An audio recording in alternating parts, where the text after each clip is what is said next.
Discernimento político e discernimento espiritual. É o que eu quero compartilhar com os irmãos neste momento e convido vocês que abram a Bíblia no texto de Mateus, capítulo de número 22, versículo de número 15 ao versículo de número 22. Mateus 22, de 15 a 22. Discernimento político e discernimento espiritual. Eu vou ler, os irmãos acompanhem aí com suas Bíblias abertas. Quem está cultuando conosco pela transmissão, que Deus abençoe, esteja conectado mais do que com o sinal, mas com o sinal que vem do céu, do Espírito Santo de Deus na sua vida, na sua casa, onde você estiver. Mateus 22, 15 a 22 diz assim: Então os fariseus se retiraram e consultaram entre si como surpreenderiam Jesus em alguma palavra. E enviaram-lhe discípulos, juntamente com os herodianos, para lhe dizer: Mestre, sabemos que o Senhor é verdadeiro e que ensina o caminho de Deus de acordo com a verdade, sem se importar com a opinião dos outros, porque não olha para a aparência das pessoas. Assim sendo, diga-nos o que o Senhor acha. É lícito pagar imposto a César ou não? Mas Jesus, percebendo a maldade deles, respondeu: Hipócritas, por que vocês estão me pondo à prova? Mostre-me a moeda do imposto. Trouxeram-lhe um denário. E Jesus lhe perguntou: De quem é esta figura e esta inscrição? Eles responderam: De César. Então Jesus lhes disse: Deem, pois, a César o que é de César, e a Deus o que é de Deus. E ouvindo isto, se admiraram e deixando-o foram embora. Que Deus abençoe a leitura da palavra. Vamos começar conceituando o que vem a ser discernimento. Gramaticalmente falando, tem a ver com capacidade de compreensão, tem a ver com avaliação, tem a ver com senso crítico, tem a ver com juízo, tem a ver com tino, tem a ver com sabedoria. Biblicamente falando, tem a ver com a capacidade de poder diferenciar o certo do errado, o falso do verdadeiro, o bom do ruim. A Bíblia, ela em diversos momentos vai falar sobre o discernimento. Quero aqui citar alguns versículos. Por que nós precisamos de discernimento? Precisamos de discernimento para construirmos projetos que sejam sólidos. Entendeu? Projetos sólidos são projetos que nós construímos com sabedoria, com discernimento. O livro de Provérbios, capítulo 24, versículo 3, fala: Com sabedoria se constrói a casa, e com discernimento se consolida. Então precisamos de discernimento para construções sólidas. O discernimento, ele é uma ação do Espírito Santo na vida do crente, biblicamente falando. O apóstolo Paulo, ele diz: quem não tem o Espírito, não aceita as coisas que vêm do Espírito de Deus, pois elas lhes são loucura, e não é capaz de entendê-las porque elas são discernidas espiritualmente. Mas quem é espiritual, discerne todas as coisas, e ele mesmo por ninguém é discernido. Pois quem conheceu a mente do Senhor para que possa instruí-lo? Nós, porém, temos a mente de Cristo. A mensagem do domingo passado pela manhã. 1 Coríntios 2, 14 e 16. A Bíblia também diz que o espírito do discernimento nos ajuda a escolher o que é agradável ao Senhor. Texto, mais uma vez, de Paulo fala: Porque outrora vocês eram trevas, mas agora são luz no Senhor. Vivam como filhos da luz, pois o fruto da luz consiste em toda bondade, justiça e verdade. E aprendam a discernir o que é agradável ao Senhor. Efésios capítulo 5, versículos 8 e 10. O espírito de discernimento nos ajuda a nós não cairmos em armadilhas, em golpes, em pegadinhas. E este texto aqui que nós lemos, relatado pelo Evangelho de João, mas também relatado em Marcos e relatado em Lucas. No Evangelho de Lucas nos dá a entender que eles estavam ali já, desde o início do ministério, querendo encontrar alguma coisa para poder então pegar Jesus em uma falha. Os fariseus tinham seguidores, tinham discípulos, se uniram aos herodianos e foram então fazer uma armadilha para poder pegar Jesus numa contradição. Deixe-me falar algo aqui para você. Existe muita gente astuta e maldosa no mundo. Muita gente que quer dar a volta em você, em todos os sentidos. Pessoas que se aproximam com aquele ar, por vezes, de bondade, até mesmo com um ar de espiritualidade. Elas querem aproveitar da tua boa intenção, da tua boa fé, da tua inocência, para poder dar a volta em você. Daí que nós precisamos na vida em geral, precisamos de discernimento. Se você vai fazer um negócio, carece de discernimento. Se você vai conversar com uma pessoa sobre algo da tua vida, carece de discernimento. Precisamos de discernimento em todas as coisas, até porque espiritualmente falando, o inimigo ele se transfigura, ele ocupa imagens cativas para poder nos atrair. Então fique atento, discernimento é a palavra de ordem para este momento que nós estamos vivendo. O texto bíblico fala dos fariseus e dos herodianos, mas no tempo de Jesus, religiosamente falando e politicamente falando, nós temos os seguintes partidos, digamos assim, que tinham esta correlação religiosa e política. Os herodianos, então, de Herodes, daquele que postulava e incentivava a submissão a Roma, porque ele ganhava a partir disso.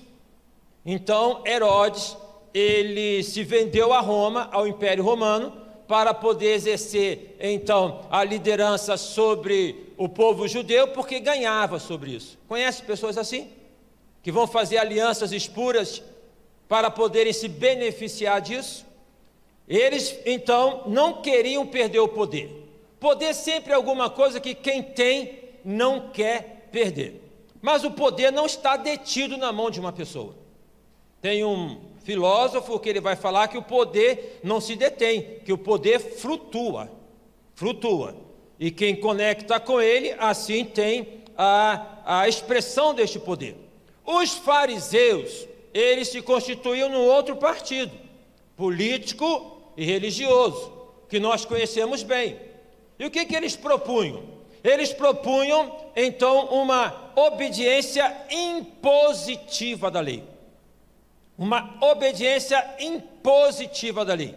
Esta obediência impositiva da lei, ela é uma forma de manipulação. É uma forma de manipulação. Então, é preciso dar uma imposição, colocar medo, um montão de coisa, para poder, então, ter uma mente cativa. Evangelho não é isso. Evangelho é a expressão da graça de Deus. Um outro partido, também no tempo de Jesus, os essênios. Os essênios, eles tinham uma postura radical de isolamento. Então, para os essênios, era preciso se isolar do mundo, deixar o mundo para lá, não ter nenhum tipo de ação. Eles, então, se constituíam como que sendo um grupo daqueles que eram, formavam aqueles que eram os santos, os verdadeiros. Eles se isolavam. Um outro segmento, os zelotes. Os zelotes eram radicais extremistas. Eles proclamavam a luta armada. Eles queriam a libertação de Israel do Império Romano, e para a libertação, se necessário fosse, que se pegassem armas, para então ter esta liberdade. Observem os irmãos, e eu convido vocês para que possam abrir a Bíblia no texto de Lucas, capítulo 6, para que nós possamos ver como que foi a formação do corpo apostólico. Quem eram essas pessoas que faziam parte do corpo apostólico? Lucas, capítulo de número 6, versículo de número 12, diz assim, Lucas 6:12. Naqueles dias, Jesus se retirou para o monte a fim de orar, e passou a noite orando a Deus. E quando amanheceu, chamou a si os seus discípulos E escolheu 12 entre eles, aos quais deu também o nome de apóstolos, porque apóstolo tem a ver com este espírito missionário, aquele que leva a palavra, tá? São eles: Simão, a quem acrescentou o nome de Pedro; André, irmão de Simão; Tiago e João; Filipe e Bartolomeu; Mateus, que nós sabemos que era cobrador de impostos, e João; Filipe e Bartolomeu; Mateus e Tomé; Tiago, filho de Alfeu; e Simão, chamado Zelote; e Judas, filho de Tiago; e Judas Iscariotes, que se tornou o traidor. Então observem vocês que no corpo apostólico nós observamos que havia um extremista, Simão, o Zelote. Jesus chamou um extremista para poder fazer parte do corpo apostólico, alguém que era da ordem do fazer o terrorismo para poder conquistar a liberdade. No mesmo corpo apostólico havia um que tinha se vendido ao sistema, Mateus, o cobrador de impostos, porque ele era judeu, cobrava impostos dos judeus para oferecer a Roma. Como que você imagina a convivência desses dois e outros no corpo apostólico? Como que você acha que deve ter sido a convivência de um zelote, um extremista, com um vendido cobrador de impostos? O que você acha? Como que você entende a relação entre uma pessoa que é, digamos assim, de extrema direita e outro que seja de extrema esquerda? Como é que é essa conversa, esse diálogo? Não encontro na Bíblia, e não encontramos na Bíblia, nos Evangelhos, nenhuma citação que nos fale de uma encrenca que tenha existido entre Mateus e Simão o Zelote. Não há nenhum relato bíblico que diga que Jesus tenha se metido entre os dois para separar uma briga entre eles, para que eles não brigassem, para que eles não se devorassem. Mas encontramos na Bíblia relato daqueles que queriam ficar à direita de Jesus, né? Que queriam ser melhores, mas não havia essa questão. Aprendemos então, a partir deste relato, que é possível unir pessoas diferentes em torno de um objetivo maior, que é o objetivo do reino de Deus. Se há um foco que é o reino de Deus, então tudo aquilo que vem para além disso não faz muita diferença, porque o foco do reino de Deus sobrepõe a essas coisas, porque o valor do reino, ele sobrepõe a essas questões. Mas será que é isto que nós temos visto em nossos dias? Será que nós temos visto isso no nosso meio? Na igreja, no ambiente evangélico cristão? Eu ouvi uma ilustração que eu quero compartilhar com os irmãos. É uma história. Um homem vindo para casa, passando por uma ponte que precisava passar todos os dias, observou uma mulher que subiu na mureta da ponte para poder se jogar, para poder se suicidar. Então, Setembro Amarelo, que nós estamos, a prevenção do suicídio, é uma questão já há muito tempo. Aí este homem, comovido por aquela situação, ele para o carro, e no primeiro momento ele fica ali como fazer para poder se aproximar, porque tem que ter cuidado nessa aproximação. E ele então vagarosamente se aproxima dessa mulher e pergunta: por que você vai fazer isso? Você não tem uma expressão de confiança em Deus, não tem uma religião? Por que você vai fazer isso? A mulher respondeu: eu sou cristã. No que o homem disse: eu também. Ótimo. Ele perguntou: qual a igreja que você frequenta? A mulher respondeu: eu sou batista. E eu também. Então a conversa começa o diálogo a poder travar. Aí o homem pergunta: mas existem muitas denominações batistas? Qual é a sua denominação? A igreja que você frequenta está atrelada a que denominação? E ela falou: eu sou batista tradicional. E ele falou: eu também sou batista tradicional. Uma última pergunta: você é fundamentalista ou você é liberal? A mulher respondeu: eu sou liberal. O homem deu um tapa nas costas dela e empurrou.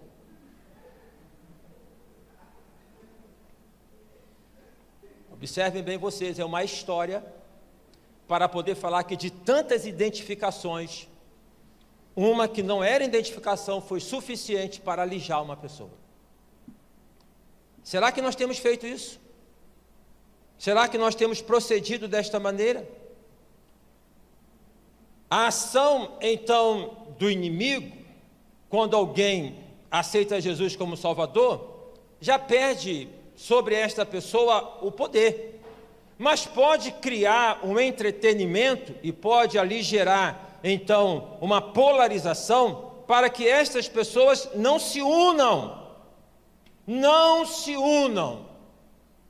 Observemos então que Jesus, ele é convocado a poder dar uma resposta a um dilema onde o objetivo era pegá-lo, era uma pegadinha, era uma armadilha.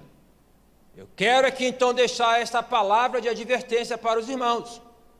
Fiquem atentos, fiquemos atentos, porque armadilhas existem, laços do passarinheiro estão por aí, pessoas mais intencionadas estão por aí, e precisamos de discernimento.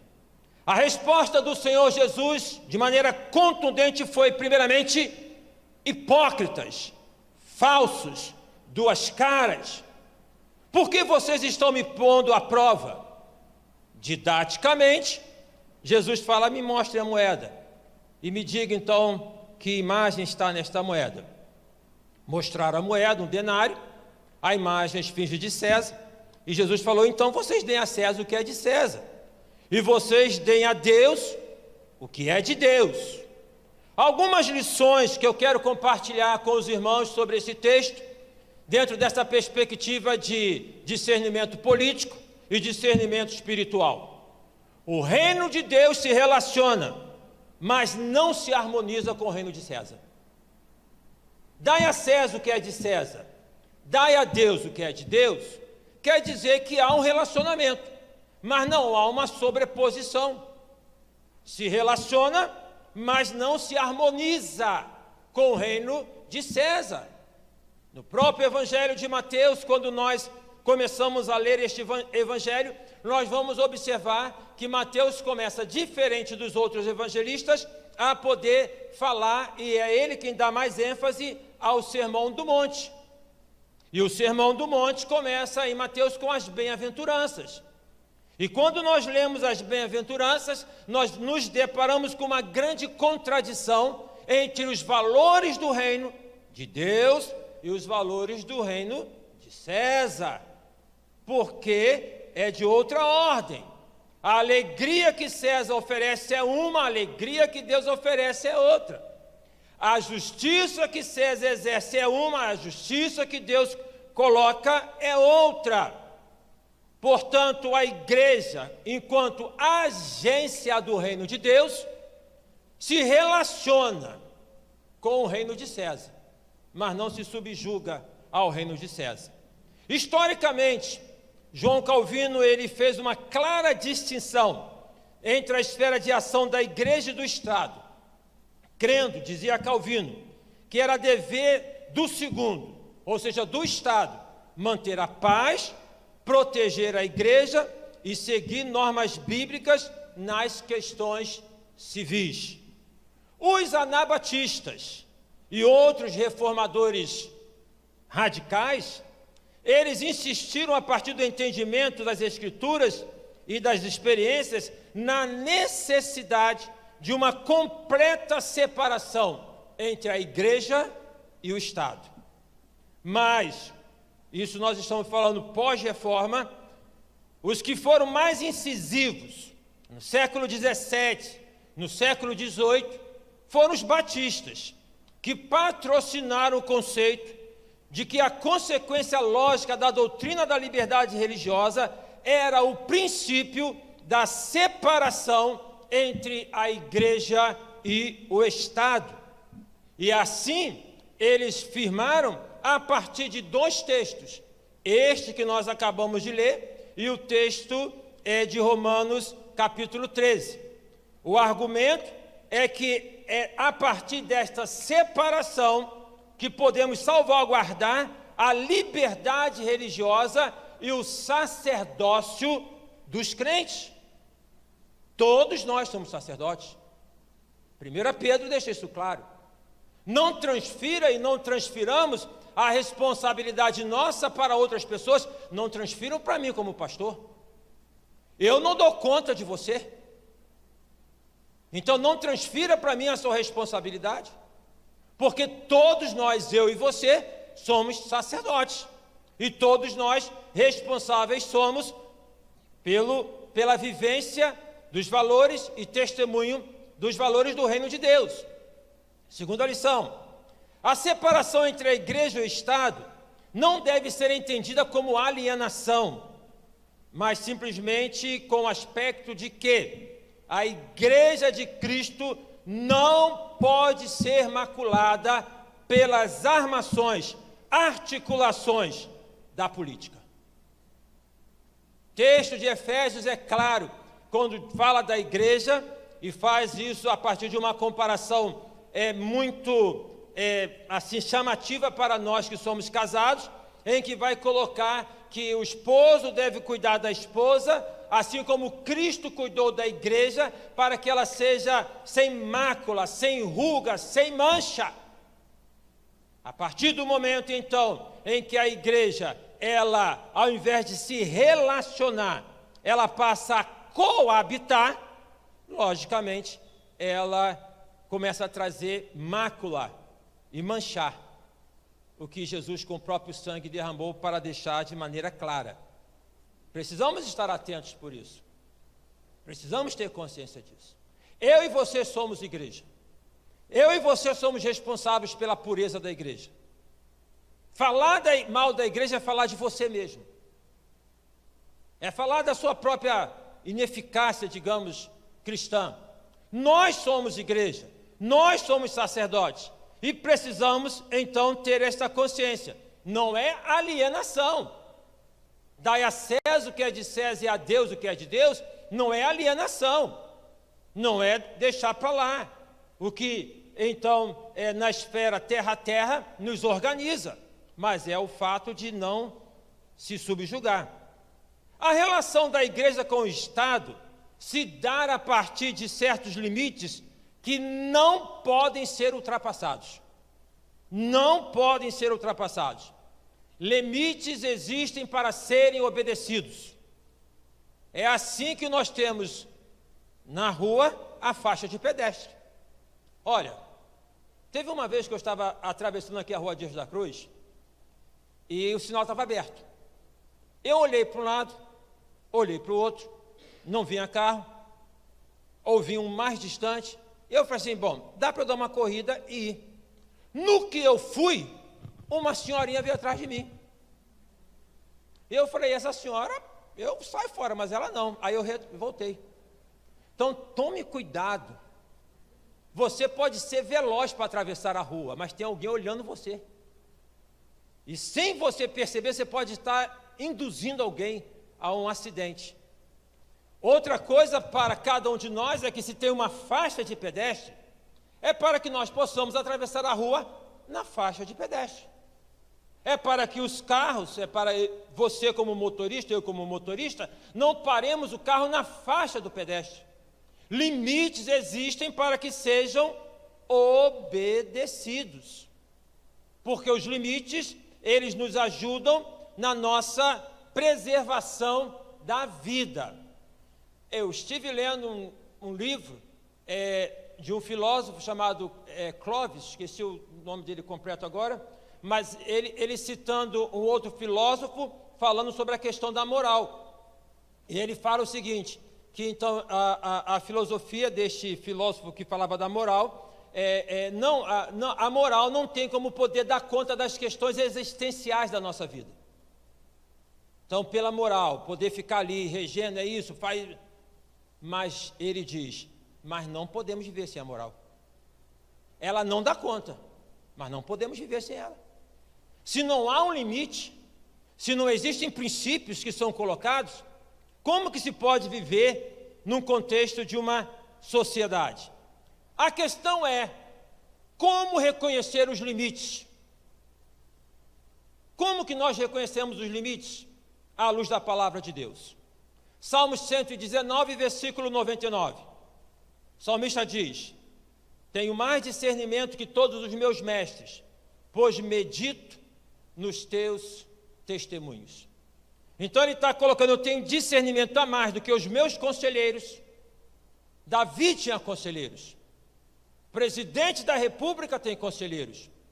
Governadores têm conselheiros. Prefeitos têm conselheiros. Os atos não são impensados. As palavras não são fortuitas. É tudo planejado. E Davi tinha os seus conselheiros, mas ele fala, eu tenho mais discernimento do que eles, porque eu medito nos teus testemunhos. Como então reconhecer os limites? Estudando a palavra de Deus, lendo a palavra de Deus, examinando a palavra de Deus. O profeta deixa claro que este povo fala, o povo padece por falta de conhecimento.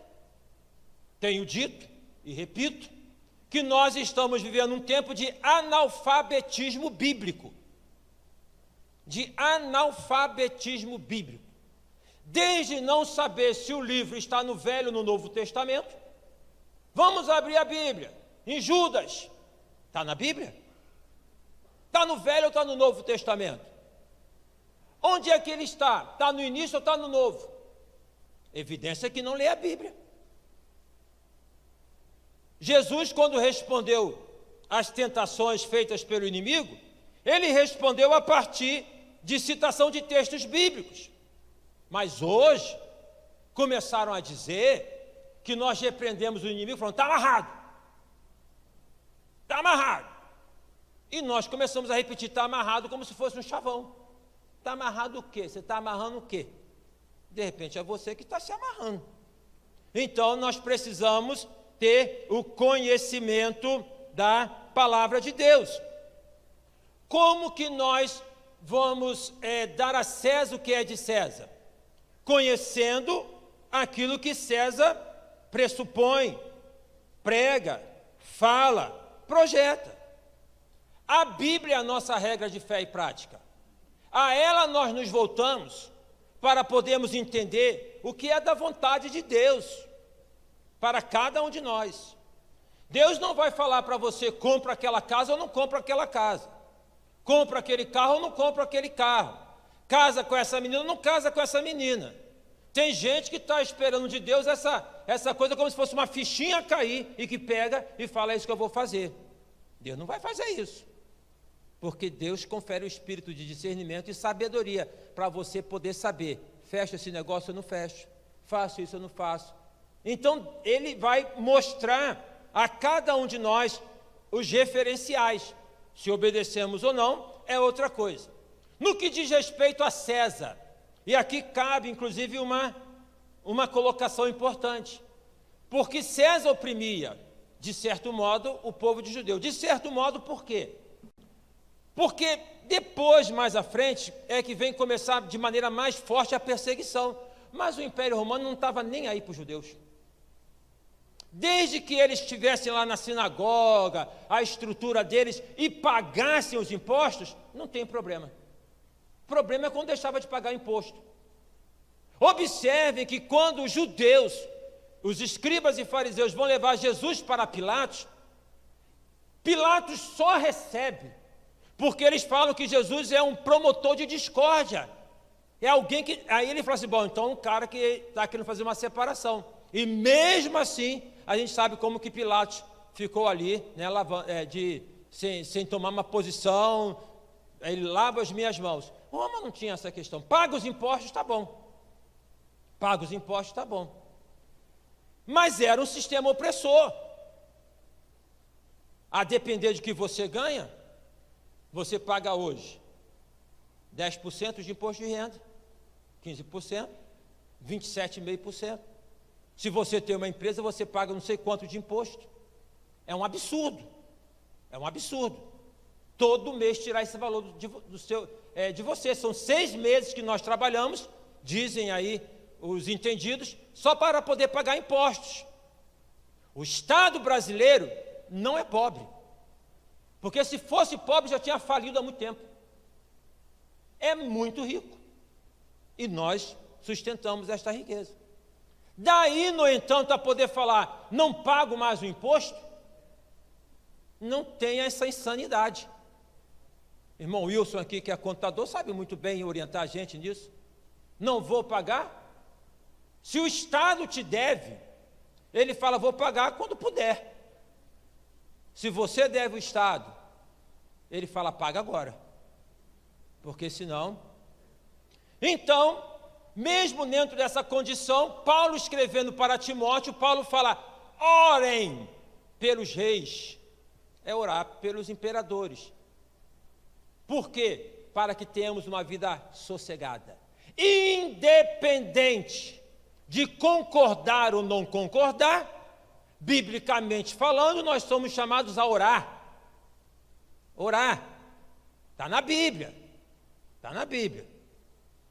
Aí precisamos saber, então, a questão do quem é César, o que é de Deus, o que é de César, porque a igreja de Cristo foi comprada por um alto preço e por isso ela não pode ser vendida. A igreja de Cristo foi comprada por um alto preço e por isso ela não pode ser vendida.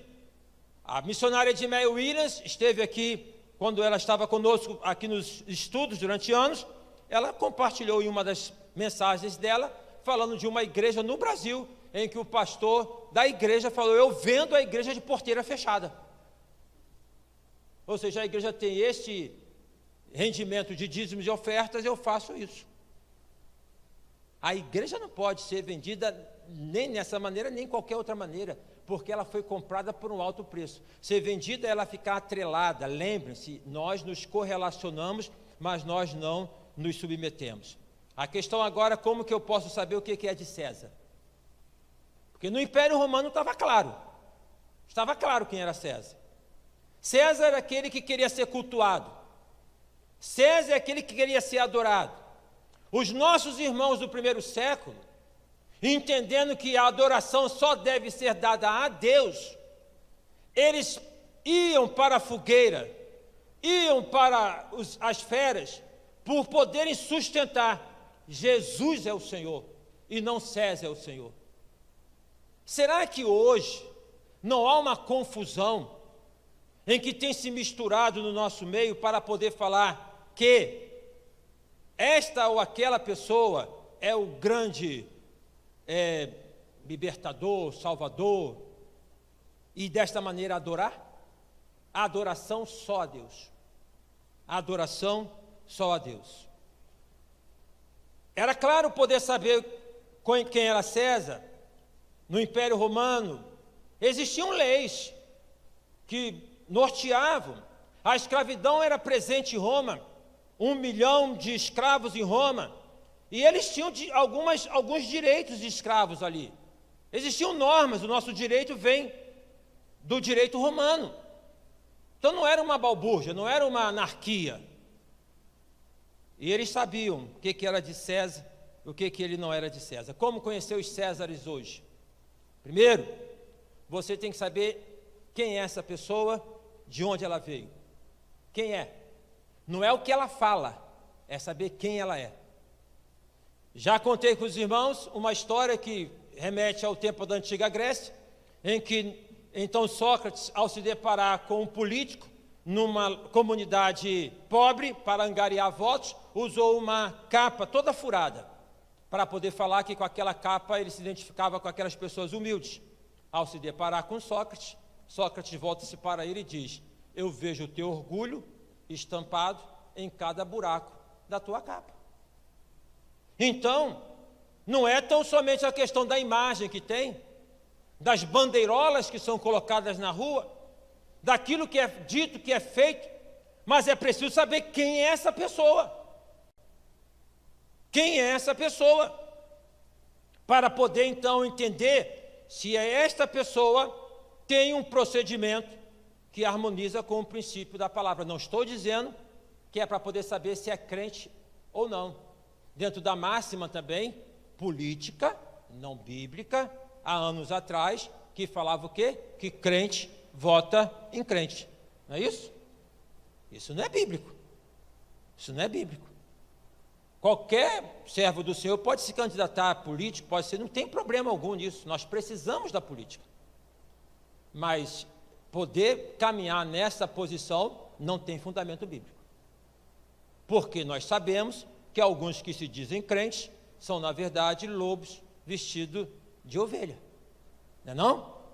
Então nós temos que procurar saber um pouco mais dessa pessoa, ao invés de podermos ver o que ela passa tão somente. Como saber quem é César? Olhando onde esta pessoa está inserida. Diga-me com quem andas, e eu te direi quem tu és. Que partido que ela está afiliada? Com quem que ela anda?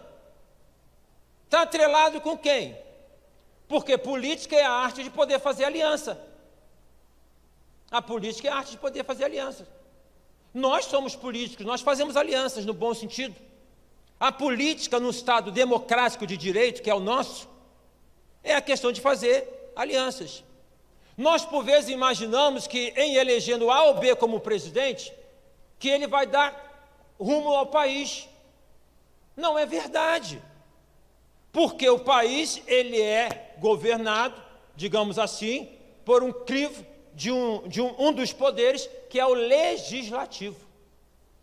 Se o legislativo não referendar, o presidente não vai poder fazer.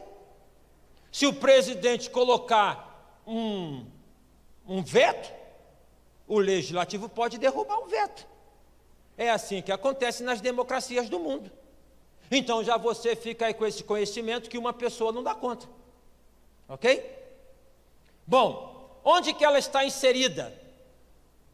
Nós temos nos Estados Unidos, que é uma das maiores democracias do mundo, lá são praticamente dois partidos, o republicano e os democratas, existem tantos outros. No nosso país são mais de 30, 40, não sei quantos são. Que identidade é essa que há? Que identidade é essa que há? Então, o que é ser de esquerda? O que é ser de direita? O que é ser de centro? O que significa uma ideologia marxista? O que significa uma ideologia capitalista? O que isso significa? É importante que nós possamos, então, entender quem é César. Qual o pensamento de César? O que propõe César? Porque César pode estar propondo alguma coisa que é totalmente fora dos princípios bíblicos. Então, valores cristãos são inegociáveis. Eu ouvi um padre falando na homilia dele, achei interessante. Eu não posso mudar o evangelho. Padre, não sei se ele está bem atento. Mas a questão é, os valores são inegociáveis. E aí é questão de poder refletir à luz da palavra de Deus. Eu concluo, meus irmãos. Não podemos misturar o reino de César, o governo de César, com o reino de Deus, com o governo de Deus. Porque esta confusão paralisa a igreja. Paralisa a igreja. A igreja, desde a sua constituição, desde a sua não constituição, mas da sua da germinação no Velho Testamento, sempre foi perseguida. Sempre foi perseguida. Os governos passam, os reinos passam, e a igreja permanece.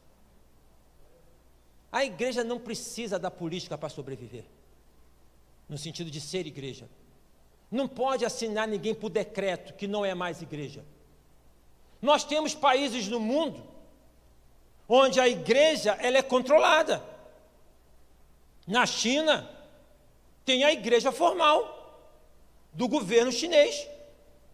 Mas para poder frequentar aquela igreja, tem que dar o nome. O pastor não pode fazer apelo.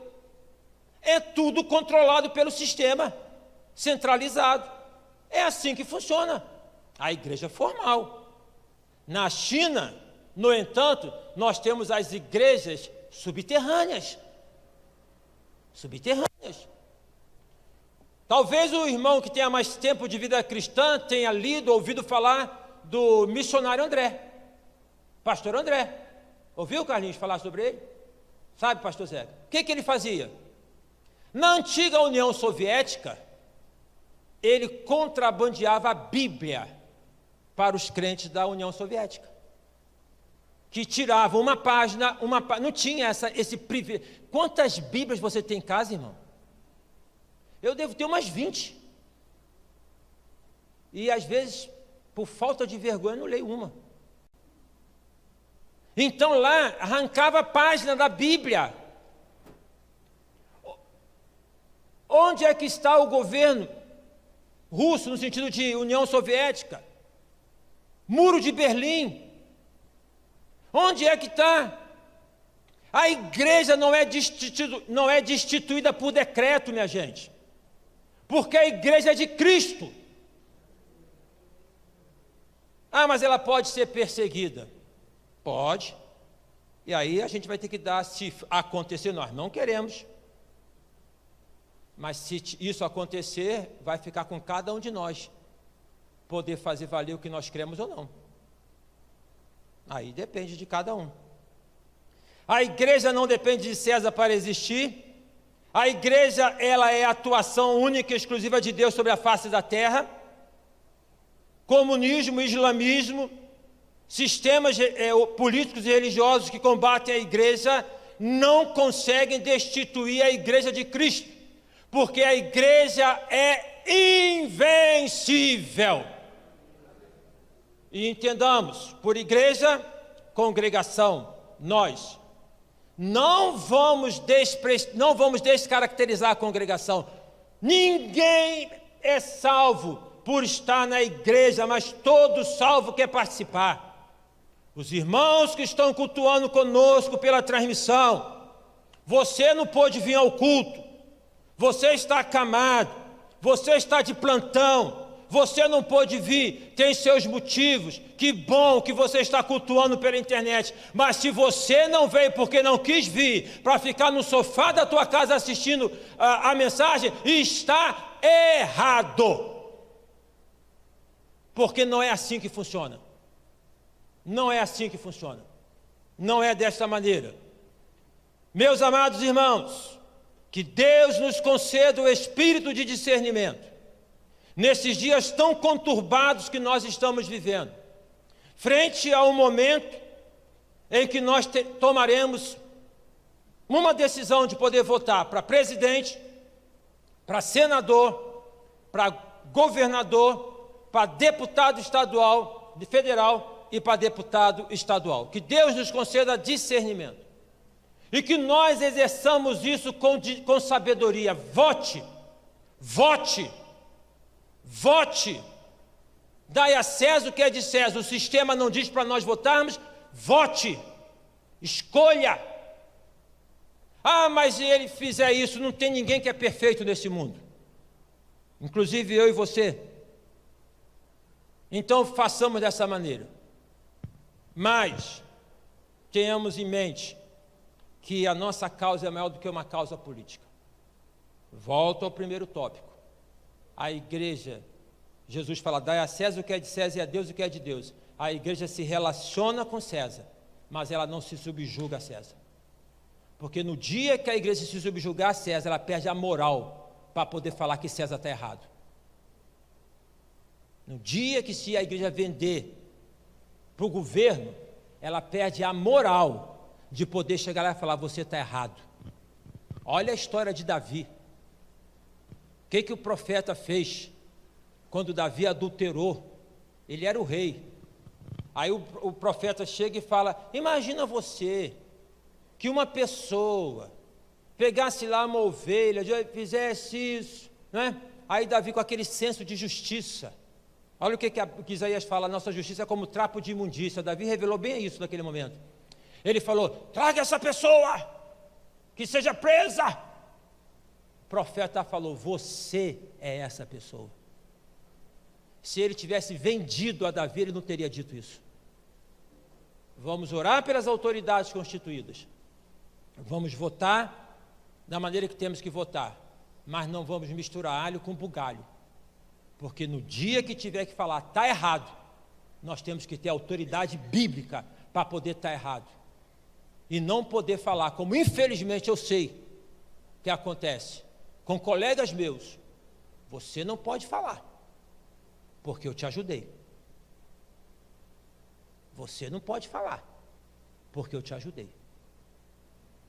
Que Deus nos dê esclarecimento, que Deus nos dê espírito de discernimento, não somente por esta questão, mas por tantas outras que nós temos na nossa vida. Amém, irmãos? Vamos ficar em pé, vamos cantar, vamos adorar ao Senhor, louvando a Deus, porque fazemos parte do maior projeto do mundo. Maior projeto do mundo. Fazemos parte da igreja do Senhor Jesus. Aleluia. Louvado, glorificado seja o nome do nosso Deus.